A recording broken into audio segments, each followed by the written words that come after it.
Olá, meus amigos e minhas amigas, tudo bem com vocês? Eu espero que sim. O motivo desse vídeo é explicar para vocês o motivo, do meu sumiço aqui do meu canal. Tá recente ainda, mas eu preciso passar para vocês o que tá acontecendo, Eu acho que é um dever de todo mundo que faz, vídeos aqui na plataforma, dar um motivo do sumiço. Há um ano atrás, tomei a decisão de estar vindo para Peçanha, Minas Gerais, porque a minha mãe, ela tem um problema cardíaco e pulmonar, Ela tem um pulmão de fumante. Foi mais ou menos assim que o médico explicou para ela. Só tem um pulmão de fumante, como se só tivesse fumado desde 5 anos de idade. E a minha mãe nunca fumou. A minha mãe, ela é de roça, mexe em fornalha, essas coisas. Então, ela, através da fumaça de fornalha, foi que esse pulmão dela ficou prejudicado. Então, ela tinha muita falta de ar, muita dificuldade em caminhar distâncias longas e tal. E com problema cardíaco também, porque é de família, Nossa família quase toda tem esse problema cardio. E foi necessário ela ficar mais quietinha em casa e tal. E eu esperando a pandemia passar para estar tomando essa decisão, E há um ano atrás a gente tomou a decisão de vir. Meu esposo também é filho único. Eu não, eu tenho 11 irmãos, mas meu esposo é filho único. Também junto, em comum acordo, tomamos a decisão de estar vindo para cá. Eu queria ficar mais perto da minha mãe, para estar ajudando minhas irmãs que estavam aqui cuidando dela, no que precisar. E para também estar deixando minhas filhas próximas da minha mãe. Minha mãe já estava com 85 anos. É uma idade bem, avançada para estar pegando ônibus. Está aí na minha distância, que é 350 km de Sabará de Peçanha, é longe pra caramba. E a gente tomou a decisão de vir morar aqui. Hoje, dia 15 de dezembro, tá fazendo um ano que a gente mudou para Peçanha. Na verdade, eu vim na frente, meu esposo veio no dia 17, com a mudança. E motivo, real de eu estar gravando para vocês, e o meu motivo real de eu estar sumida dessa plataforma, é porque eu tô sem motivação. Minha mãe veio a óbito dia 1º de dezembro, e não é fácil, gente. Eu vou falar pra vocês que Deus me preparou para essa situação, porque até hoje eu não consigo entender o que realmente Deus quer de mim. Porque o que eu mais queria na vida é ter vindo pra cá como eu vim, pra cuidar dela. E não completou um ano que eu tinha tomado essa decisão para vir cuidar dela, e Deus me tirou ela. Eu achei graça em Deus por ela ter vivido a vida inteira dedicada a Ele. Ela dedicou a vida dela toda a Deus, gente. Desde quando eu me entendo por gente, a minha mãe é uma serva de Deus, assim, fiel. Eu creio que Deus quis recolher ela para que ela não sofresse mais. A minha mãe internou no dia, se eu não me engano, foi dia 28. Não, foi dia 23 de novembro. E desde a internação dela, ela vem tendo quadros assim, cada dia uma coisinha. Dá uma melhora numa e daí no outro dia a gente já vê uma piora em outras coisas. Até então ela estava na internação normal, na parte de internação normal, não estava precisando de nada. Ela foi internada com falta de ar. Ela não estava precisando de oxigênio, de nada. Os médicos colocou assim, para observar por que o motivo da falta de ar. Fizeram o exame, descobriram que ela estava com pneumonia. Além do pulmão já ser comprometido, ela ainda pegou uma pneumonia. Com o passar das semanas, ela começou a ficar tremendo muito. E a gente pediu que ela faça consulta particular, com o médico, um cardiologista dela. A gente pediu que ele viesse no hospital dar uma avaliada, saber por que ela estava tremendo muito. E os médicos fizeram os exames e avaliaram que o melhor seria a internação dela na CTI. Ela foi para a CTI e num sábado, ela foi para a CTI já uma semana que ela estava internada. E da CTI eu só vi ela essa vez que eu deixei ela, na cama lá na CTI, as meninas arrumando a aparelhagem toda, mas a minha mãe simplesmente assim, conversando, o seu cansaço normal, brincando e tudo, doida pra ir pra casa porque ela ama carne de porco. Acho que todo mundo que mora no interior gosta dessas coisas caipira, Carne de porco, galinha caipira, esses trem. Minha mãe é doida com esses trem. Todo dia na hora do almoço ela vai estar falando comigo. Eu fiquei com ela, gente, durante o dia. E a minha outra irmã, a Valda, ficou durante a noite. Dormia com ela, que ela precisava de acompanhante. Na CTI não precisava mais. Eu fui para casa por volta de 10 horas da manhã, crendo, né, que Deus ia melhorar aquele quadro, né, que ela estava começando a dar umas tremedeirazinhas, mas assim, a pressão estava normal, tudo normal. Teve uma alteração, aí eu esqueci o nome do exame que eles tiram no sangue aqui, ó. Teve uma alteraçãozinha mínima. Eles falou que para ela não pegar, né, o risco de pegar até uma outra coisa, né, que tá tendo a Covid aqui na minha cidade de novo, a pandemia tá vindo de novo, né, as pessoas não estão se protegendo, então volta tudo. A gente tem que, mesmo estando em aglomeração, tem que ter um certo distanciamento, não dividir copo, mas as pessoas infelizmente ainda fazem isso, né, acha que voltou tudo normal. Não voltou, gente, a gente tá com a doença aí ainda, muitas pessoas não quis se vacinar, né, então infelizmente as que não vacinou vai pegar e vai passar para quem vacinou, e acaba que a pandemia volta aquela coisa toda. Mas, enfim, eu não vi ela mais, né, no sábado, só nesse horário das 10 horas da manhã, e a visita de 2 às 3. Os médicos me mandou para casa, porque não tinha necessidade de ficar com ela, eu fui para casa. Quando eu cheguei em casa, a aflição terrível, gente, eu não recomendo para ninguém passar o que eu passei, porque é uma aflição, porque quando você tá vendo a pessoa, você sabe que ela tá ali, que ela tá conversando, que ela tá pensando, tá tendo pior, você tá de olho. Mas no hospital você vai ter que ficar ouvindo o que o médico tá te falando, e às vezes a gente não acredita muito, a gente fica meio com aquilo ali. E os quadros, sempre me dando quadros bons dela. No domingo, a minha sobrinha tinha descido lá para visitar, a minha outra filha foi visitar ela, e na terça também teve visita. Então, somos 11 irmãos, tem alguns da cidade e outros fora. Algum veio de fora para visitar ela, então eu tive que estar cedendo. Então, eu só vi ela naquele sábado, e aquela aflição, querendo ver ela de novo. No dia que a minha filha foi ver ela, minha filha já falou que ela estava meio que esquecidazinha, assim. Já não estava lembrando quem era minha menina. Ela olha, porque também usa touca lá na CTI, uma veste branca e tudo, então imaginei que poderia ser isso. Ela já não estava lembrando mais quem era minha filha, falando, a Maria Eduarda, mas a Sara não vai vir me ver, ela falou que vinha hoje, conversando normal. No outro dia, quando a gente foi na visita, já ficamos sabendo que ela teve uma parada cardíaca, a primeira parada cardíaca, depois da visita. Desesperei, gente, meu mundo assim desabou, porque a gente pensa assim, parada cardíaca é uma coisa, eu penso assim, pra mim é uma coisa séria. Se a pessoa deu uma parada cardíaca e tá internada, a gente pega com Deus para não dar a segunda, porque é muito difícil a terceira. Eu penso assim, porque eu já vivi muito isso assim, amigos, pessoas conhecidas que dava a primeira, a segunda, e na terceira não voltava, e foi o que aconteceu, gente. Ela deu a primeira, na primeira ela entrou em coma induzido, e desse coma induzido ela não voltou mais. É difícil eu estar falando com vocês, sobre uma situação que está tão recente para mim, mas eu preciso e eu tenho necessidade de estar desabafando com vocês, tanto as minhas vitórias quanto as minhas tristezas, e vocês que me acompanham no canal sabem o quanto eu queria estar aqui. E na terceira parada cardíaca, ela foi dando parada cardíaca um dia após o outro. Na terceira parada cardíaca, ela veio a óbito. Quando eu fui visitar ela, foi o dia que ela deu a terceira. Na visita que eu tive, foi a última visita. Ela não respondia mais sinais vitais nenhum, e a médica me disse que o cérebro dela, depois da primeira parada, o cérebro dela tinha parado de responder sinais, não estava respondendo sinais vitais. E eu, no meu pensamento, é assim, duas coisas para mim que é primordial, é o cérebro da pessoa e o coração. O rins para, a pessoa incha, vai ali, consegue, né, os médicos conseguem ali funcionar ele depois, com a medicação e tal, mas eu penso assim, cérebro é uma coisa muito séria. Se a minha mãe tem 3 dias que tá sem oxigênio, pra mim era sem oxigênio, gente, porque ficar com o cérebro sem reação nenhuma é a mesma coisa quando a pessoa convulsiona e fica sem oxigênio muito tempo, dá alguns danos, né?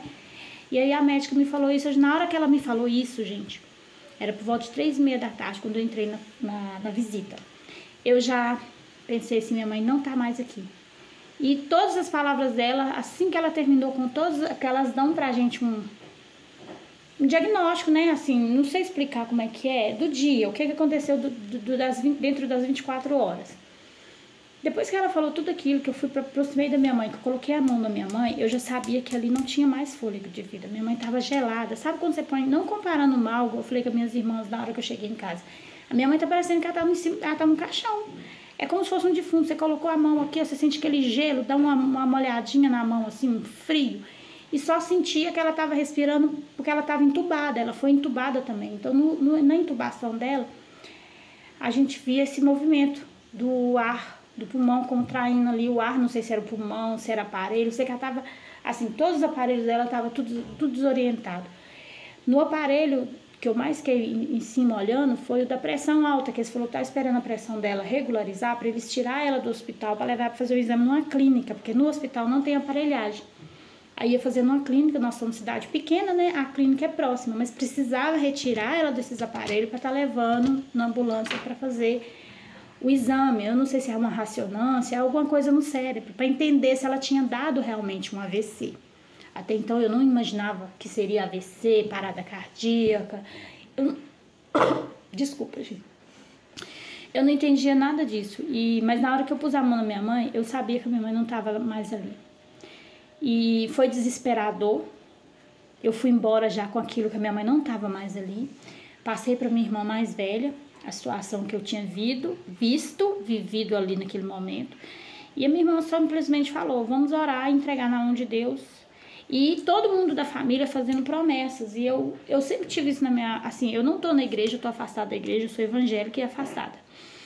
E eu sempre tive isso na minha cabeça, que a gente não deve jamais fazer promessas a Deus diante de um problema. A gente deve sim, votos, promessas, a gente deve fazer assim quando a gente está querendo algo para acontecer, que não seja referente a uma coisa que é urgente. Eu acho que um milagre urgente, você tem que pedir a Deus com fé e não com tipo assim uma troca. Eu sinto que você, Senhor, se eu só fizer fulano de tal melhorar, eu prometo que eu vou fazer isso. Eu acho que é muito, minha opinião, eu acho que é uma hipocrisia. E eu não fiz, e simplesmente todo momento eu pedi a Deus para fazer a vontade dele, porque a vontade de Deus, ela é perfeita e agradável. E a partir do momento que você entrega Deus no plano, no projeto da sua vida e falar, Senhor, eu quero um carro, mas esse carro vai ser segundo a sua vontade e seja feita ela. Jamais eu vou ficar exigindo de Deus uma coisa que eu aprendi na morte da minha filha. Eu tive uma filha, há 15 anos atrás ela veio a óbito, ela foi pra casa, curei um bico, tudo. Depois um dia eu vou sentar com vocês, vou contar a história disso.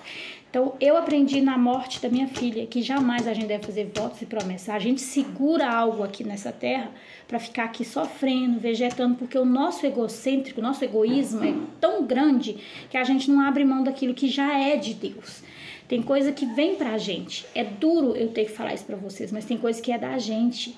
A minha mãe, ela foi pra nós, 85 anos, uma mãe maravilhosa. A melhor mãe do mundo, gente. Eu vou falar com vocês de todo o meu coração. Tudo que eu sou hoje, eu dedico a ela, porque eu sei que ela é a melhor. E foi a melhor mulher, mãe, guerreira, lutadora. Minha mãe ficou viúva, pra você ter uma ideia, com 11 filhos.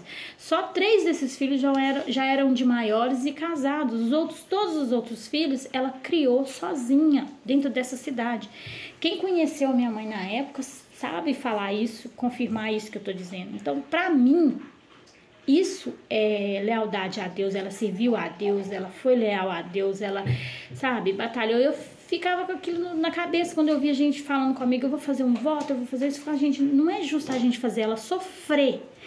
Deus me preparou durante todo esse tempo que eu tive com a minha mãe, a cada passeio que eu dei com ela, a cada ida em roça, que a gente ia nas roças, que ela ama, né, foi criada lá em roça, então ela gosta muito desses lugares. Cada lugar que a gente foi, eu ouvia da boca da minha mãe assim, eu tô me despedindo de vocês e vocês nem estão percebendo. Aí eu sempre fui uma mais espirituosa. Em todas as questões de religião, eu sempre tive um lado de acreditar e respeitar. Quando ela falou isso, na hora me veio assim, algumas pessoas que estavam, acho que 2 ou 3 pessoas que estavam com a gente nessa caminhada lá na roça, falou com ela, deixa de ser boba, vó, que eram netos dela, deixa de ser boba, vó, você vai viver muito ainda. E eu fiquei com aquilo assim, gente, vou registrar. E sabe um vídeo, eu vou postar ele depois aqui pra vocês vão entender. Esse vídeo, ela tava caminhando com a gente de braço dado comigo. Você não gostava de andar de braço dado comigo? É que eu era a única que gostava de dar os braços pra ela. Eu falei assim, mas a senhora deu as mãos pra mim a vida inteira. Eu vou dar o braço pra senhora agora, só tá precisando, agora só tá um bebezinho. E ela sempre caminhando com a gente com essas coisas. Ela sempre soltava algo que tava, tipo, indo embora e os dias dela tava contado. Deus vai me chamar a qualquer hora. Tipo assim, eu não podia jamais... o que eu posso dizer? Fazer promessas para Deus por uma coisa que eu via que era vontade dele. Era vontade dele levar a serva dele. Era vontade dele. A gente não quer aceitar. Eu aceito, mas não entendo, porque eu queria minha mãe mais de 100 anos comigo. Isso eu falo, eu queria. Mas uma coisa que Deus me ensinou, através de todo esse tempo que eu convivi com a minha mãe, pra vocês terem uma ideia, eu saí de dentro da casa da minha mãe com 28 anos. Meus irmãos, a maioria deles casou com 19, 18, 17, foram embora para as casas dele. Eu fui a última, eu sou a caçula de 11 filhos. Eu convivi histórias maravilhosas com a minha mãe, são oportunidades divinas que Deus me deu, porque eu tenho na família crianças que perdeu a mãe e não teve oportunidade de conviver com a mãe maravilhosa como eu tenho e tive a oportunidade de conviver. Eu jamais vou falar com Deus, por que o Senhor fez isso? Por que o Senhor tirou minha mãe? Eu aceito a vontade dele, que era não deixar ela sofrer, porque um servo de Deus jamais perante a morte vai sofrer, vai sentir dores, e eu vi que ela estava ali sofrendo com as nossas orações, pedindo Deus isso, pedindo Deus aquilo. Eu entendo, eu aceito a vontade de Deus. Mas é difícil entender por que você aceita. Eu aceito porque eu acredito que a minha mãe está no céu. Ela era uma serva de Deus fervorosa. Ela me ensinou o caminho certo. Eu hoje estou no caminho torto, né? Eu não estou na igreja, não estou congregando, mas eu sei dos princípios que a minha mãe me ensinou. E o que ela deixou para mim de legado não foi herança. O que a minha mãe deixou para mim, eu, Helena, o que a minha mãe deixou para mim foi uma coisa maravilhosa que ninguém vai tirar de mim. É como eu vou ensinar minhas filhas, é como eu ser uma boa mãe, uma mãe melhor a cada dia, e como eu educar meus filhos, porque quando eu não estiver mais aqui, ela vai saber o caminho a seguir. E eu confesso para vocês que naquelas primeiras semanas, hoje está com 15 dias que ela veio a óbito, naquelas primeiras semanas eu me desesperei, eu queria me isolar. Eu não digo para vocês que eu queria queria morrer, não. Eu queria me isolar e eu ficava tentando entender, porque eu aceitei que Deus quis a vontade dele, porque eu orei para isso, que ele fizesse a vontade dele e que a vontade dele era perfeita e agradável, que eu não queria ver minha mãe sofrendo, que Deus fizesse a vontade dele. Mas depois que tudo acontece, a gente se pergunta, o que eu vou fazer agora? Eu perdi minha mãe, cara. Meu chão, meu mundo, minha estrutura. Minha mãe era meu tudo. Mas eu tenho 3 filhas. Eu tenho irmãos.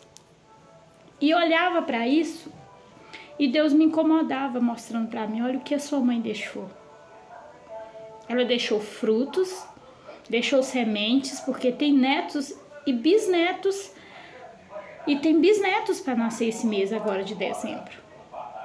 E o que fica de lição para mim nesse acontecimento de 2023 foi para mim o melhor ano da minha vida, que eu vivi com a minha mãe. Foi um dos melhores anos que eu vivi com a minha mãe, mas também foi um dos piores, porque foi o ano que eu perdi a minha mãe. Não é fácil passar por uma situação onde você não tem controle. Eu não tinha controle da situação, mas às vezes a gente quer ter controle.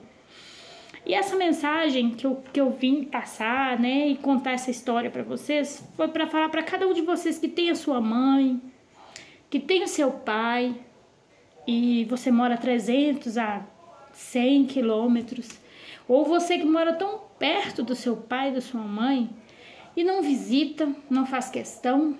Dia dos pais eu vou lá e dou um presente. Dia das mães eu vou lá e dou um presente. Não faça isso. Não faça isso. Dê atenção, dê muito amor, dê muito carinho pro seu pai, pra sua mãe, porque quando Deus resolver recolher eles, você vai ver como Deus te conecta àquela situação e você passa a entender o porquê que você viveu todos aqueles momentos com aquela pessoa. Eu entendi. Deus me trouxe de volta aqui, não foi para cuidar da minha mãe. Foi para me viver os meus melhores momentos com ela. Porque a gente fez coisa que durante 28 anos que eu morei com ela, a gente não fazia. E foi viajar, pegar um carro e sair pra roça, passar um dia inteiro na roça no final de semana, assar carne, a gente dançar. A gente dançava muito, a gente brincava muito. Mas assim, filmar aquele momento, deu mais ela dançando, brincando, aquele... Desculpa, gente, às vezes dá um nozinho na garganta.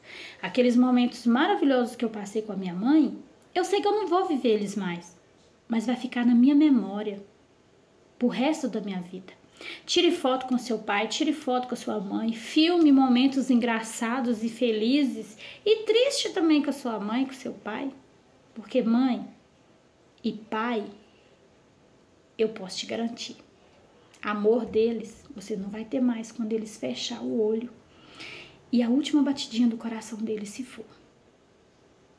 Ame agora, abrace agora, beije agora. Agora é o momento, porque depois que estiver lá, naquela pedra, situações que você viveu, não tem como mais você vir pedir perdão. Me perdoa, pai, me perdoa, mãe, pelo aquilo que eu fiz, não. Demonstre amor agora, porque depois que eles fecham o olho, realmente, hoje eu entendi muitos velórios que eu já fui na minha vida, quando eles falam assim, você tem 5 minutos com a sua mãe e com seu pai. Ou você tem 5 minutos com seu ente querido. Eu entendi. E gostaria que ninguém passasse por isso. Hoje eu estou em paz, porque eu cuidei o tanto que eu pude. Eu dei amor da forma que eu recebi. Todo o amor que eu dei para ela foi do jeito que ela me transmitia. E é o que eu pretendo passar para minhas filhas. E peço a cada um de vocês, ame agora. Não deixe para depois. Um beijo no coração de cada um de vocês. Desculpa o desabafo, mas eu achei necessário vir aqui passar para vocês essa experiência minha. Tem mais coisa que aconteceu, mas eu quis resumir. E é isso. Peço vocês que orem pela minha família, orem pelas minhas filhas, que sentiu muito a perda da avó, porque eles ficaram 8 anos sem contato com a minha mãe. Assim, ela ia lá visitar e tudo, mas ficaram 8 anos assim afastada. E é isso. Peço a cada um de vocês que orem e tenha paciência que já já eu volto. Um beijo no coração de cada um de vocês e fiquem com Deus. Até o próximo vídeo.